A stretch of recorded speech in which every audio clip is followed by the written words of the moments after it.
Process casting ਦੇ ਵਿੱਚ ਆਪਾਂ ਸੈਕੰਡ ਐਡਜਸਟਮੈਂਟ ਦੇਖਦੇ ਹਾਂ ਕਿ ਐਬਨੋਰਮਲ ਲਾਸ, ਜਿਵੇਂ ਕਿ ਆਪਾਂ ਲਾਸਟ ਕਲਾਸ ਦੇ ਵਿੱਚ ਦੇਖਿਆ ਸੀ ਕਿ ਪ੍ਰੋਸੈਸ ਦੇ ਦੌਰਾਨ ਕੁਝ ਲਾਸ ਹੋ ਸਕਦਾ ਹੈਗਾ।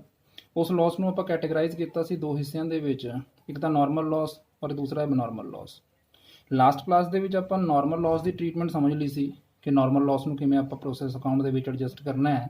ਹੁਣ ਆਪਾਂ ਸਮਝਣਾ ਹੈ ਕਿ ਐਬਨੋਰਮਲ ਲਾਸ ਨੂੰ ਕਿਵੇਂ ਐਡਜਸਟ ਕਰਾਂਗੇ ਆਪਾਂ ਪ੍ਰੋਸੈਸ ਅਕਾਊਂਟ ਦੇ ਵਿੱਚ। ਤਾਂ ਦੇਖੋ, ਐਬਨੋਰਮਲ ਲਾਸ ਆਪਾਂ ਨੂੰ ਦੋ ਚੀਜ਼ਾਂ ਕੈਲਕੂਲੇਟ ਕਰਨੀਆਂ ਪੈਣਗੀਆਂ। ਇੱਕ ਤਾਂ ਆਪਾਂ ਨੂੰ ਕੈਲਕੂਲੇਸ਼ਨ ਕਰਨੀ ਪਏਗੀ ਕੁਆਂਟੀਟੀ ਆਫ ਐਬਨੋਰਮਲ ਲਾਸ। ਇੱਕ ਤਾਂ ਬੇਟਾ ਕੁਆਂਟੀਟੀ ਕੈਲਕੂਲੇਟ ਕਰਨੀ ਹੈ ਤੁਸੀਂ ਕਿ ਤੁਹਾਡਾ ਜੋ ਐਬਨੋਰਮਲ ਲਾਸ ਹੋਇਆ ਹੈ ਉਹਦੀ ਕੁਆਂਟੀਟੀ ਕਿੰਨੀ ਹੈ।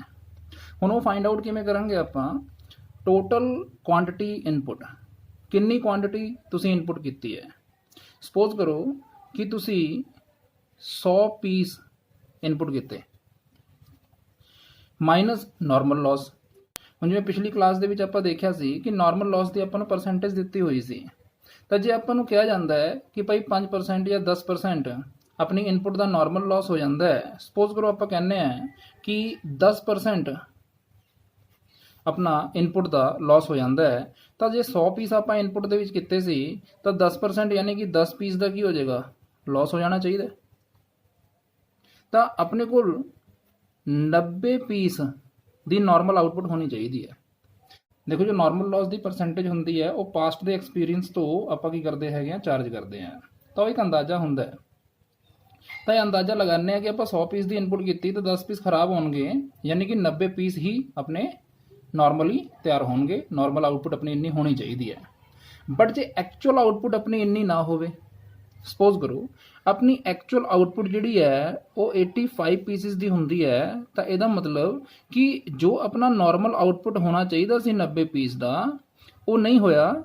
ਉਸ ਤੋਂ ਆਪਣੀ ਜੋ ਐਕਚੁਅਲ ਆਊਟਪੁੱਟ ਹੈ ਉਹ ਘੱਟ ਹੋਈ ਹੈ। ਤਾਂ ਇਹ ਜੋ ਡਿਫਰੈਂਸ ਰਹਿ ਗਿਆ 5 ਪੀਸ ਦਾ, ਇਹ ਆਪਾਂ ਐਬਨੋਰਮਲ ਲਾਸ ਕਾਊਂਟ ਕਰਕੇ ਚੱਲਾਂਗੇ।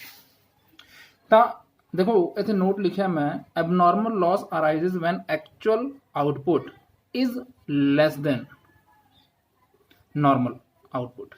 ਯਾਨੀ ਜੇ ਤੁਹਾਡੀ ਐਕਚੁਅਲ ਆਊਟਪੁੱਟ ਘੱਟ ਹੈ ਕਿਹਦੇ ਨਾਲੋਂ? ਨਾਰਮਲ ਆਊਟਪੁੱਟ ਦੇ ਨਾਲੋਂ, ਤਾਂ ਤੁਹਾਡਾ ਐਬਨੋਰਮਲ ਲਾਸ ਨਿਕਲੇਗਾ। ਤਾਂ ਇਹ ਤਾਂ ਹੋਊਗੀ ਬੇਟਾ ਕੁਆਂਟੀਟੀ, ਕਿ ਆਪਾਂ ਕੁਆਂਟੀਟੀ ਕਿਵੇਂ ਫਾਈਂਡ ਆਊਟ ਕਰਨੀ ਹੈ ਐਬਨੋਰਮਲ ਲਾਸ ਦੀ। ਤਾਂ ਟੋਟਲ ਇਨਪੁੱਟ, ਉਹਦੇ ਵਿੱਚੋਂ ਆਪਣੀ ਨਾਰਮਲ ਲਾਸ ਕੀ ਕਰ ਦੋ? ਮਾਈਨਸ ਕਰ ਦੋ। ਜੋ ਬਚੇਗੀ ਉਹ ਨਾਰਮਲ ਆਊਟਪੁੱਟ ਹੋਣੀ ਚਾਹੀਦੀ ਹੈ, ਉਹਨੂੰ ਐਕਚੁਅਲ ਆਊਟਪੁੱਟ ਦੇ ਨਾਲ ਕੰਪੇਅਰ ਕਰੋ। ਜੇ ਤੁਹਾਡੀ ਐਕਚੁਅਲ ਆਊਟਪੁੱਟ ਘੱਟ ਹੈ ਤਾਂ ਜਿੰਨਾ ਘੱਟ ਹੋਏਗੀ ਉਹ ਐਬਨੋਰਮਲ ਲਾਸ ਦੀ ਕੁਆਂਟੀਟੀ ਹੋਏਗੀ। ਹੁਣ ਦੂਸਰੀ ਜੋ ਚੀਜ਼ ਤੁਸੀਂ ਕੈਲਕੂਲੇਟ ਕਰਨੀ ਹੈ ਬੇਟਾ, ਉਹ ਵੈਲਿਊ ਕੈਲਕੂਲੇਟ ਕਰਨੀ ਹੈ। ਐਬਨੋਰਮਲ ਲਾਸ ਦੀ ਵੈਲਿਊ ਕੈਲਕੂਲੇਟ ਕਰਨੀ ਹੈ। ਉੱਪਰ ਆਪਾਂ ਐਬਨੋਰਮਲ ਲਾਸ ਦੀ ਕੁਆਂਟੀਟੀ ਕੈਲਕੂਲੇਟ ਕੀਤੀ, ਹੁਣ ਆਪਾਂ ਵੈਲਿਊ ਕੈਲਕੂਲੇਟ ਕਰਨੀ ਹੈ। ਤਾਂ ਉਹਦੀ ਵੈਲਿਊ ਕੈਲਕੂਲੇਟ ਕਰਨੀ ਹੈ, ਉਹਦੇ ਵਾਸਤੇ ਆਪਾਂ ਫਾਰਮੂਲਾ ਅਪਲਾਈ ਕਰਾਂਗੇ, normal cost for normal output divide by normal output multiply by quantity of abnormal loss. ਤਾਂ ਨਾਰਮਲ ਆਊਟਪੁੱਟ ਕਿੰਨੀ ਹੈ ਉਹ ਉੱਪਰ ਆਪਾਂ ਦੇਖ ਲਿਆ, ਕੈਲਕੂਲੇਟ ਕਰ ਲਿਆ। ਕੁਆਂਟੀਟੀ ਆਫ ਐਬਨੋਰਮਲ ਲਾਸ ਕਿੰਨਾ ਹੈਗਾ ਉਹ ਵੀ ਆਪਾਂ ਉੱਪਰ ਕੈਲਕੂਲੇਟ ਕਰ ਲਿਆ। Normal cost for normal output ਦਾ ਕੀ ਮਤਲਬ ਹੈ? ਦੇਖੋ, normal cost for normal output ਦਾ ਮਤਲਬ ਇਹ ਹੈ ਕਿ ਜਿੰਨੀ ਵੀ ਤੁਹਾਡੀ ਟੋਟਲ ਕਾਸਟ ਹੈ, ਟੋਟਲ ਕਾਸਟ ਕਿਵੇਂ ਪਤਾ ਲੱਗੇਗੀ? ਤੁਸੀਂ ਜਿਹੜਾ ਪ੍ਰੋਸੈਸ ਅਕਾਊਂਟ ਬਣਾਓਗੇ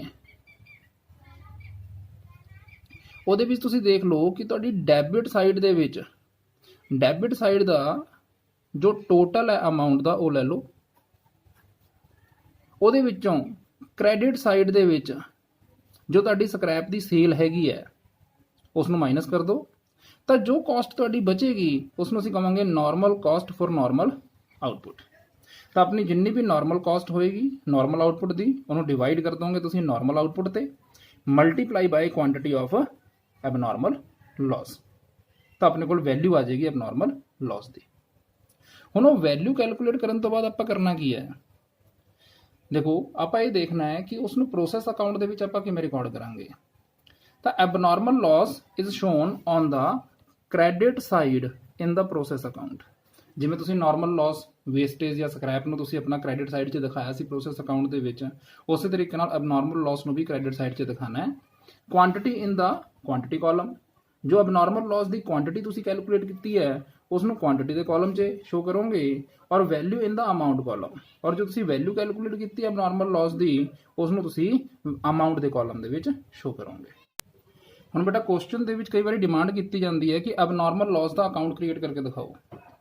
ਤਾਂ ਐਬਨੋਰਮਲ ਲਾਸ ਦਾ ਜੋ ਆਪਾਂ ਅਕਾਊਂਟ ਕ੍ਰੀਏਟ ਕਰਾਂਗੇ ਉਹਦੇ ਵਿੱਚ ਵੀ ਆਪਾਂ ਡੈਬਿਟ ਸਾਈਡ ਕ੍ਰੈਡਿਟ ਸਾਈਡ ਦੇ ਵਿੱਚ ਦੋ ਕਾਲਮ ਬਣਾ ਕੇ ਚੱਲਾਂਗੇ, ਕੁਆਂਟੀਟੀ ਤੇ ਇੱਕ ਅਮਾਊਂਟ ਦਾ। ਦੇਖੋ ਪ੍ਰੋਸੈਸ ਅਕਾਊਂਟ ਦੇ ਵਿੱਚ ਮੈਂ ਹੁਣੀ ਦੱਸਿਆ ਤੁਹਾਨੂੰ ਕਿ ਅਬਨੋਰਮਲ ਲਾਸ ਨੂੰ ਆਪਾਂ ਕਿੱਥੇ ਨੋਟ ਕਰਾਂਗੇ, ਕ੍ਰੈਡਿਟ ਸਾਈਡ 'ਚ। ਔਰ ਕੀ ਲਿਖਾਂਗੇ ਉੱਥੇ, ਬਾਏ ਅਬਨੋਰਮਲ ਲਾਸ ਕਰਕੇ।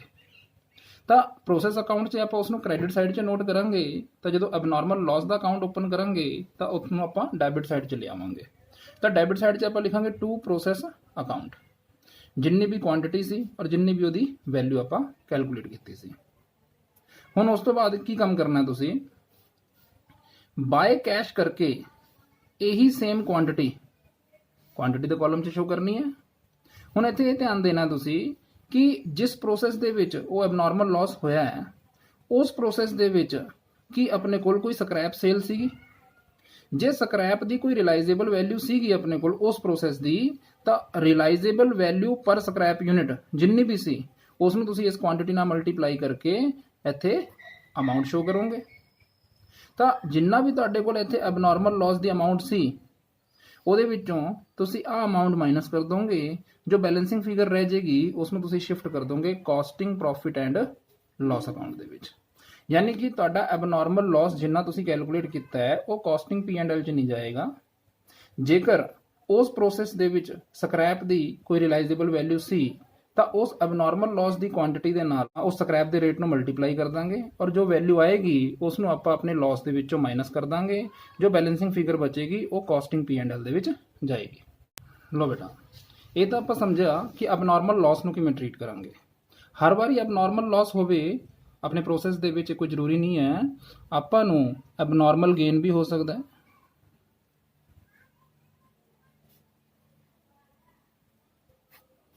ਤਾਂ ਬੇਟਾ ਐਬਨੋਰਮਲ ਗੇਨ ਹੋ ਰਿਹਾ ਜਾਂ ਐਬਨੋਰਮਲ ਲਾਸ ਹੋ ਰਿਹਾ ਹੈ, ਉਸ ਨੂੰ ਆਪਾਂ ਸੇਮ ਤਰੀਕੇ ਨਾਲ ਹੀ ਟ੍ਰੀਟ ਕਰਦੇ ਹੈਗੇ ਆ, ਥੋੜਾ ਜਿਹਾ ਫਰਕ ਹੈ ਉਸ ਦਾ ਬਸ। ਜੋ ਕੈਲਕੂਲੇਸ਼ਨ ਆਪਾਂ ਕਰਨੀ ਹੈ ਉਹ ਐਜ਼ ਇਟ ਇਜ਼ ਉਵੇਂ ਚੱਲੂਗੀ ਜਿਵੇਂ ਆਪਾਂ ਐਬਨੋਰਮਲ ਲਾਸ ਦੇ ਕੇਸ 'ਚ ਕੈਲਕੂਲੇਟ ਕੀਤਾ ਹੈ। ਸਭ ਤੋਂ ਪਹਿਲਾਂ ਤੁਸੀਂ ਕੀ ਕਰੋਗੇ, ਕੁਆਂਟੀਟੀ ਕੱਢੋਗੇ ਐਬਨੋਰਮਲ ਗੇਨ ਦੀ।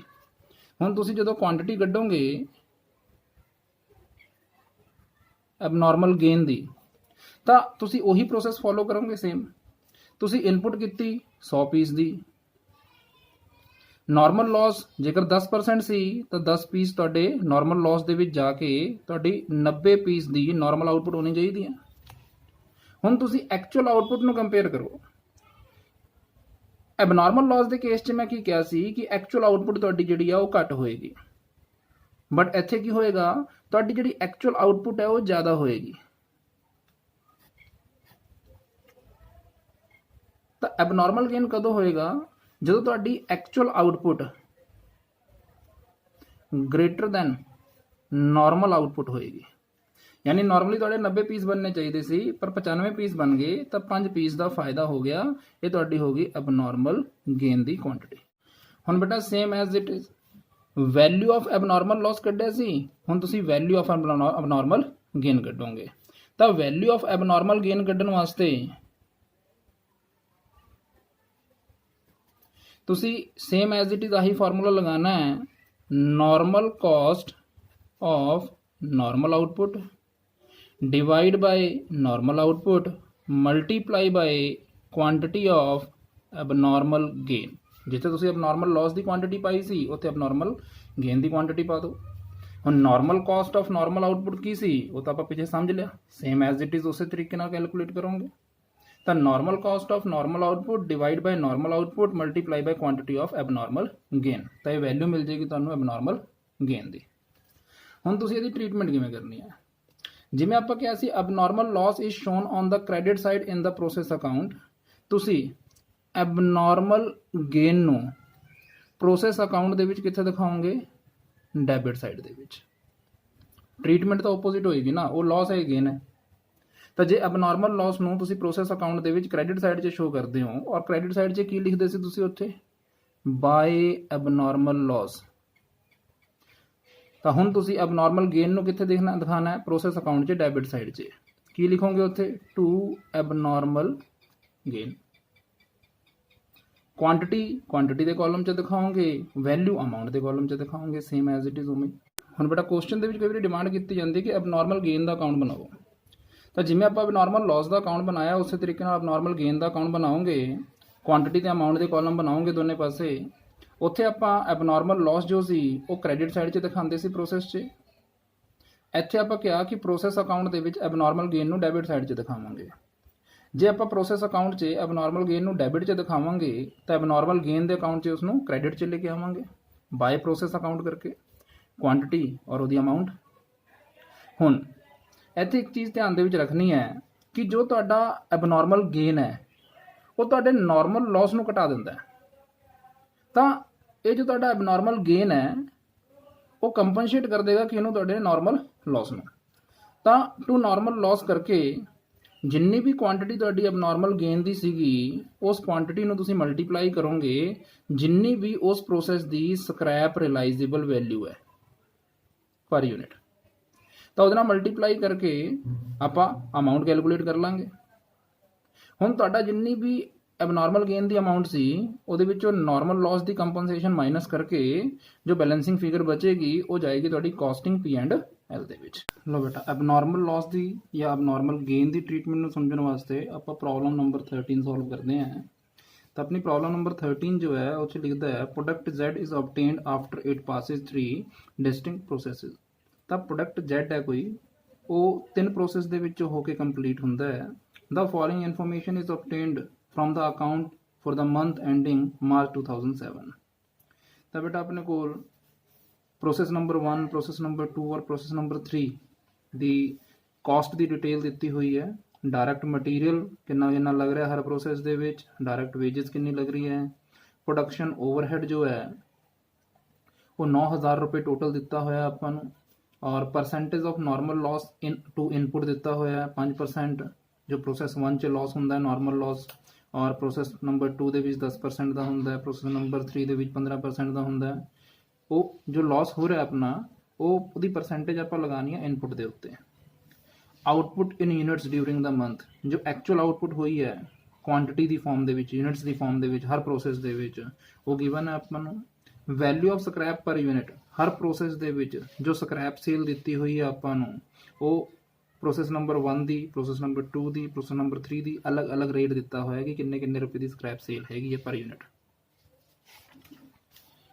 ਫਿਰ ਲਿਖਦਾ ਹੈ 1000 units at ₹3 each were introduced to the process number 1। ਤਾਂ 1000 ਯੂਨਿਟਸ 3 ਰੁਪਏ ਦੇ ਰੇਟ ਦੇ ਹਿਸਾਬ ਨਾਲ ਪ੍ਰੋਸੈਸ ਨੰਬਰ 1 ਦੇ ਵਿੱਚ ਆਪਾਂ ਇਨਪੁਟ ਕੀਤੀ ਹੈ। ਤਾਂ ਉੱਪਰ ਜੋ ਡਾਇਰੈਕਟ ਮਟੀਰੀਅਲ ਦਿੱਤਾ ਹੋਇਆ ਆਪਾਂ ਨੂੰ ਜੋ ਪ੍ਰੋਸੈਸ ਨੰਬਰ 1 ਦੇ ਵਿੱਚ ਲਗਾਇਆ ਹੈ ਉਸ ਤੋਂ ਇਲਾਵਾ ਆਪਾਂ ਨੂੰ ਇਹ 1000 ਯੂਨਿਟਾਂ ਦਿੱਤੀਆਂ ਹੋਈਆਂ ਨੇ। ਤੁਸੀਂ ਇਹ ਸਮਝ ਸਕਦੇ ਹੋ ਕਿ ਰॉ ਮਟੀਰੀਅਲ ਹੈ। There was no stock of material or work in progress at the beginning or at the end of the period। ਇਹਨਾਂ ਕੁਐਸਚਨਸ ਦੇ ਵਿੱਚ ਕੋਈ ਵੀ ਆਪਣੇ ਕੋਲ ਓਪਨਿੰਗ ਸਟਾਕ, ਕਲੋਜ਼ਿੰਗ ਸਟਾਕ, ਚਾਹੇ ਰॉ ਮਟੀਰੀਅਲ ਦਾ ਕਹਿ ਲਓ ਚਾਹੇ ਵਰਕ ਇਨ ਪ੍ਰੋਗਰੈਸ ਦਾ ਕਹਿ ਲਓ, ਆਪਾਂ ਨੂੰ ਨਹੀਂ ਦਿੱਤਾ ਹੋਇਆ। The output of each process passes direct to the next process and finally to the finished store। ਤਾਂ ਉਹ ਕਹਿ ਰਹੇ ਹੈ ਕਿ ਜਿੰਨੀ ਵੀ ਆਊਟਪੁੱਟ ਇੱਕ ਪ੍ਰੋਸੈਸ ਦੇ ਵਿੱਚ ਹੁੰਦੀ ਹੈ ਉਹ ਸਾਰੀ ਦੀ ਸਾਰੀ ਅਗਲੇ ਪ੍ਰੋਸੈਸ 'ਚ ਸ਼ਿਫਟ ਕਰ ਦਿੱਤੀ ਜਾਂਦੀ ਹੈ, ਔਰ ਜੋ ਫਾਈਨਲ ਪ੍ਰੋਸੈਸ ਦੇ ਵਿੱਚ ਆਪਣੇ ਕੋਲ ਮਾਲ ਤਿਆਰ ਹੁੰਦਾ ਹੈ ਉਸ ਨੂੰ ਫਿਨਿਸ਼ਡ ਗੁੱਡਸ ਦੇ ਸਟਾਕ ਦੇ ਵਿੱਚ ਭੇਜ ਦਿੱਤਾ ਜਾਂਦਾ ਹੈ। Production overhead is recovered at 100% of the direct wages. ਜੋ ਆਪਾਂ ਨੂੰ ਪਿੱਛੇ ਪ੍ਰੋਡਕਸ਼ਨ ਓਵਰਹੈਡ ਦਿੱਤੇ ਹੋਏ ਹੈ ਉਹ ਟੋਟਲ ਦਿੱਤੇ ਹੋਏ ਹੈ 9000 ਰੁਪਏ ਦੇ। ਤਾਂ ਉਹ ਪ੍ਰੋਡਕਸ਼ਨ ਓਵਰਹੈਡ ਜੋ 9000 ਰੁਪਏ ਹੈ ਉਸ ਨੂੰ ਆਪਾਂ ਪ੍ਰੋਸੈਸ ਦੇ ਵਿੱਚ, ਤਿੰਨਾਂ ਪ੍ਰੋਸੈਸ ਦੇ ਵਿੱਚ ਡਿਸਟਰੀਬਿਊਟ ਜਦੋਂ ਕਰਨਾ ਹੈ ਤਾਂ ਡਾਇਰੈਕਟ ਵੇਜਸ ਦੀ ਪਰਸੈਂਟੇਜ ਦੇ ਬੇਸ ਤੇ ਜਾਂ ਕਹਿ ਲਓ ਡਾਇਰੈਕਟ ਵੇਜਸ ਦੀ ਰੇਸ਼ੋ ਦੇ ਬੇਸ ਤੇ ਆਪਾਂ ਕੀ ਕਰਨਾ ਉਸ ਨੂੰ ਵੰਡਣਾ ਹੈ। ਪ੍ਰੀਪੇਅਰ ਦਾ process cost account and their related accounts. ਤਾਂ ਇੱਕ ਤਾਂ ਪ੍ਰੋਸੈਸ ਕਾਸਟ ਅਕਾਊਂਟ ਬਣਾਉਣਾ ਹੈ ਔਰ ਜਿੰਨੇ ਵੀ ਰਿਲੇਟਡ ਅਕਾਊਂਟਸ ਨੇ ਤਾਂ ਰਿਲੇਟਡ ਅਕਾਊਂਟਸ ਦੇ ਵਿੱਚ ਜਿਵੇਂ ਆਪਾਂ ਕਿਹਾ ਐਬਨੋਰਮਲ ਗੇਨ ਦਾ, ਐਬਨੋਰਮਲ ਲਾਸ ਦਾ, ਨਾਰਮਲ ਲਾਸ ਦਾ ਅਕਾਊਂਟ ਵੀ ਆਪਾਂ ਬਣਾ ਕੇ ਦੇਵਾਂਗੇ। ਤਾਂ ਬੇਟਾ ਜੋ ਸੋਲੂਸ਼ਨ ਆਪਾਂ ਦੇਣਾ ਹੈ ਕੁਐਸਚਨ ਨੰਬਰ 13 ਦਾ, ਉਹਦੇ ਵਿੱਚ ਸਭ ਤੋਂ ਪਹਿਲਾਂ ਆਪਾਂ ਬਣਾਵਾਂਗੇ ਪ੍ਰੋਸੈਸ ਨੰਬਰ 1 ਅਕਾਊਂਟ। ਇਹਦੇ ਵਿੱਚ ਆਪਾਂ ਇੱਕ ਕੁਆਂਟੀਟੀ ਦਾ ਕਾਲਮ ਬਣਾ ਰਹੇ ਹਾਂ, ਇੱਕ ਅਮਾਊਂਟ ਦਾ ਕਾਲਮ ਬਣਾ ਰਹੇ ਹਾਂ ਔਰ ਕੁਆਂਟੀਟੀ ਆਪਾਂ ਨੂੰ ਦਿੱਤੀ ਹੋਈ ਹੈ ਇਨ ਯੂਨਿਟਸ। ਤਾਂ ਸਭ ਤੋਂ ਪਹਿਲਾਂ ਦੇਖੋ ਆਪਾਂ ਪ੍ਰੋਸੈਸ ਨੰਬਰ 1 ਦੇ ਵਿੱਚ ਰॉ ਮਟੀਰੀਅਲ ਦਿਖਾਵਾਂਗੇ। ਜੋ ਸੈਕਿੰਡ ਪੈਰੇ 'ਚ ਆਪਾਂ ਨੂੰ ਦੱਸਿਆ ਸੀ ਉਹਨਾਂ ਨੇ ਕਿ 1000 ਯੂਨਿਟਸ ਆਪਾਂ ਪਹਿਲੇ ਪ੍ਰੋਸੈਸ ਦੇ ਵਿੱਚ ਲਗਾਈਆਂ ਨੇ ਜਿਹਦਾ ਰੇਟ ਉਹਨੇ ਦਿੱਤਾ ਸੀ 3 ਰੁਪਏ ਪਰ ਯੂਨਿਟ, ਤਾਂ ਉਹਦੀ ਵੈਲਿਊ ਬਣ ਗਈ 3000 ਰੁਪਏ। ਫਿਰ ਆਪਾਂ ਨੂੰ ਡਾਇਰੈਕਟ ਮਟੀਰੀਅਲ ਪ੍ਰੋਸੈਸ ਨੰਬਰ 1 ਦਾ ਅਲੱਗ ਤੋਂ ਦਿੱਤਾ ਹੋਇਆ 2600 ਰੁਪਏ ਦਾ, ਡਾਇਰੈਕਟ ਵੇਜਸ ਦਿੱਤੀ ਹੋਈ ਹੈ ਅਲੱਗ ਤੋਂ। ਓਵਰਹੈਡ ਦੇ ਜਿਹੜੇ ਖਰਚੇ ਹੈ ਉਹ ਆਪਾਂ ਡਾਇਰੈਕਟ ਵੇਜਸ ਦੀ ਰੇਸ਼ੋ ਬਣਾ ਲਾਂਗੇ। ਉਸ ਰੇਸ਼ੋ 'ਚ ਜੇਕਰ ਆਪਾਂ ਵੰਡੀਏ ਤਾਂ ਓਵਰਹੈਡ ਦਾ ਖਰਚਾ ਇੱਥੇ 2000 ਰੁਪਏ ਪੈ ਰਿਹਾ। ਦੇਖੋ ਡਾਇਰੈਕਟ ਵੇਜਸ ਦੀ ਰੇਸ਼ੋ ਆਪਾਂ ਬਣਾ ਕੇ ਦੇਖਦੇ ਹਾਂ। डायरैक्ट वेजिस की रेशो जो बन रही है अपने को वो 2 3 4 की बन रही है, 2 3 4 की। तो 2/9 3/9 तो 4/9 के आप डिस्ट्रीब्यूट करांगे तो ओवरहेड अपना जो सी वो 9,000 रुपये सी, तो वह 2/9 यानी कि 2,000 रुपये पहले प्रोसैस के आप एलोकेट कर देंगे। फिर उसने कहा सी कि प्रोसैस नंबर 1 के जिन्नी भी यूनिट्स इनपुट होंगी है वह 5% की होंगे है स्क्रैप निकल जाती है, वेस्टेज नहीं है इत्थे।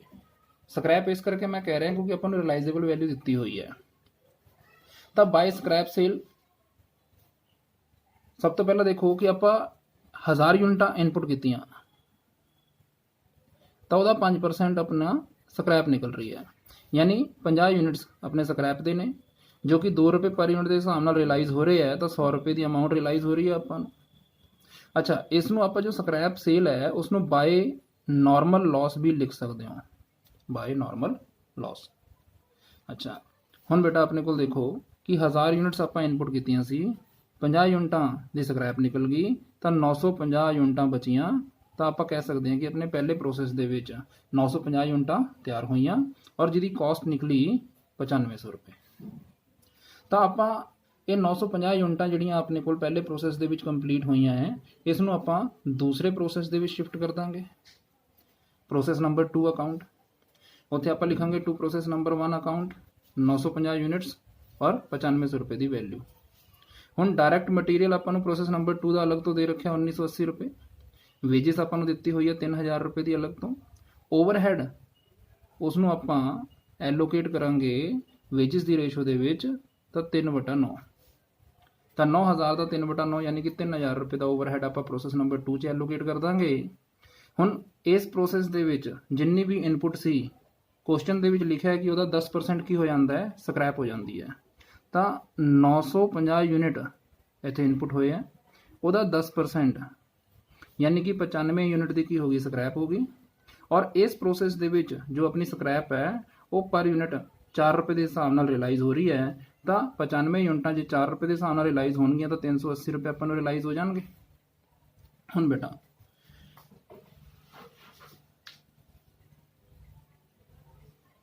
इत्थे अब नॉर्मल लॉस आ रहा है, देखो पहले प्रोसैस के अपना अब नॉर्मल लॉस नहीं आया। रीजन की सी आपां एक्चुअल आउटपुट क्वेश्चन के दी हुई है, अपने को इत्थे 950 यूनिटां बन रही सी और 950 यूनिटां ही अपन एक्चुअल आउटपुट क्वेश्चन के भी दी हुई है।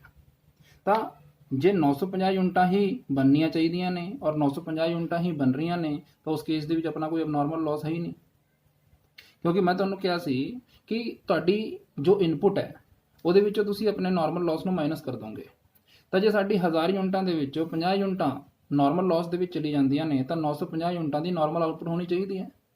और साडी कोल क्वेश्चन के कह रहा है कि प्रोसैस नंबर 1 के एक्चुअल आउटपुट भी 950 की है, तो अपनी नॉर्मल आउटपुट जो अपनी नॉर्मल आउटपुट है और जो साडी एक्चुअल आउटपुट है वो बराबर है, तो कोई भी अब नॉर्मल लॉस नहीं है ना कोई अब नॉर्मल गेन है।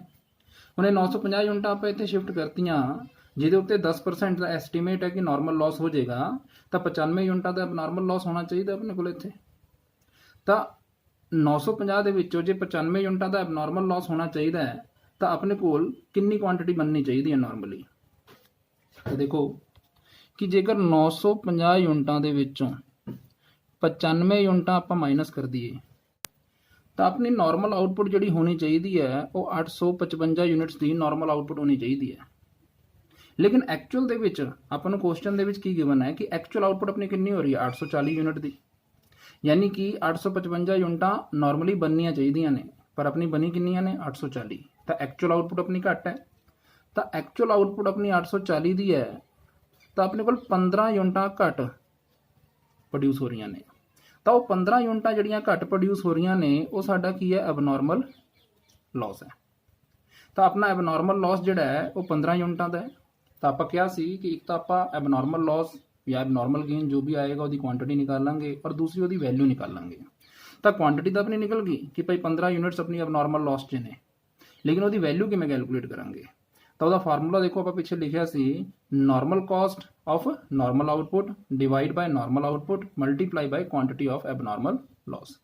ਤਾਂ normal cost of normal output ਆਪਾਂ ਕਿਵੇਂ ਕੈਲਕੂਲੇਟ ਕਰਨੀ ਸੀ, ਮੈਂ ਦੱਸਿਆ ਸੀ ਤੁਹਾਨੂੰ ਕਿ ਪ੍ਰੋਸੈਸ ਅਕਾਊਂਟ ਦੇ ਵਿੱਚ ਡੈਬਿਟ ਸਾਈਡ ਦੇ ਵਿੱਚ ਤੁਹਾਡੀ ਕਾਸਟ ਦਾ ਜੋ ਵੀ ਟੋਟਲ ਹੈ, ਜਿਵੇਂ ਕਿ ਇੱਥੇ 17,480 ਰੁਪਏ ਡੈਬਿਟ ਸਾਈਡ ਦੀ ਕਾਸਟ ਦਾ ਟੋਟਲ ਹੈ, ਉਹਦੇ ਵਿੱਚੋਂ ਤੁਸੀਂ ਜੋ ਆਪਣੀ ਸਕ੍ਰੈਪ ਸੇਲ ਹੈ 380 ਦੀ ਉਹ ਮਾਈਨਸ ਕਰ ਦਿਓ, ਤਾਂ ਆਪਣੇ ਕੋਲ ਬਚਾ 17,100 ਰੁਪਏ।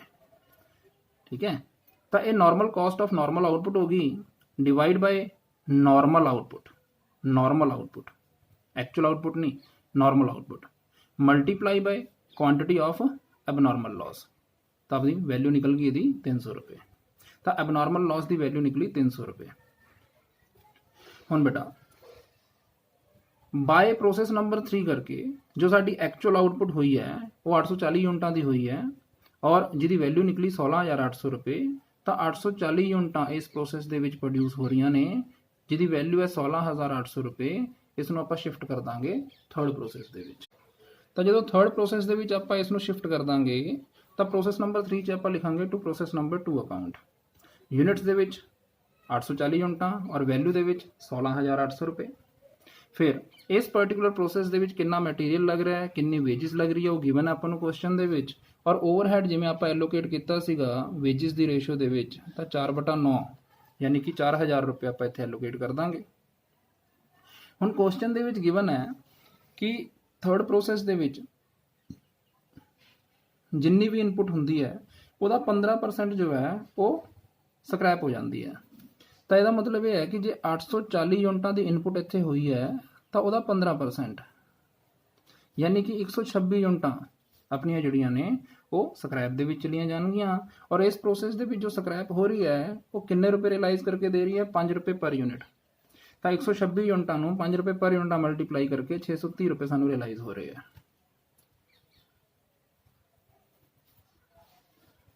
हुण इस प्रोसेस की जो एक्चुअल आउटपुट आपां नूं गिवन है वो 750 यूनिटां दी है। तो चैक करते हैं आपां। देखो इस प्रोसेस दे विच जो इनपुट हुई वो 840 यूनिटां दी हुई और जे उहदे विचों 126 यूनिट की स्क्रैप हो जाती है तो 714 यूनिट्स की नॉर्मल आउटपुट होनी चाहिए है।